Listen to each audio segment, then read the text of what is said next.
Friends good afternoon. देखो launch आज के रेडी करছি আমি টক ডাল করব। দেখো ডালটা সেদ্ধ করে নিয়েছি, ডালটাকে পুরো রেডি করে নিয়েছি। এবার শুধু সোমবার দেব একদম সাম্বারে, একদম সর্ষে আর শুকনো লঙ্কা দিয়ে। এই গরম যা পড়েছে তাতে টক ডাল ছাড়া একদমই উপায় নেই। টক ডালটা রেডি করে নিয়েছি। আর এখানে দেখো আমার ভাতও ফুটে গেছে, ভাতটা এক্ষুনি নামিয়ে ফেলবো। আর দেখো এখানে কই মাছ নিয়ে নিয়েছি, 4 পিস কই মাছ রান্না করে নেবো একবেলার জন্য, ওবেলায় তো আমরা খাই না। আর এখানে দেখো ভেন্ডি ভাজা করবো, আর বেগুন ভাজা করবো, আর উচ্ছে দিয়ে একটা সর্ষে বাটা দিয়ে চচ্চড়ি করে নিয়েছি। এই গরমে এর থেকে বেশি রান্না করা যাচ্ছে না।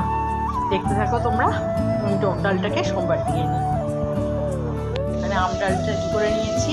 এখানে আমের টক কালকে করেছিলাম বেশি করে, তাই একটু রেখে দিয়েছি। আমের টক আজকে হয়ে যাবে। এখানে বেগুন ভাজা করে নিয়েছি। আর এখানে গরম গরম হাঁড়িতে ভাত রেডি হয়ে গেছে। আর এখানে দেখো এখন আমি ভেন্ডিটা বসিয়েছি, পেঁয়াজ দিয়ে কালো জিরে কাঁচা লঙ্কা ফোড়নে দিয়ে ভেন্ডিটা সুন্দর করে ভেজে নেবো। এটা কিন্তু টক ডালের সাথে খুব ভালো লাগে খেতে।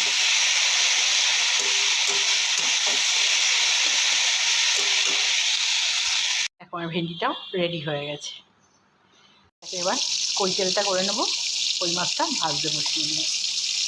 দেখো আমার কই তেলটা রেডি হয়ে গেছে, লাল লাল ঝাল ঝাল করে একদম কই তেলটা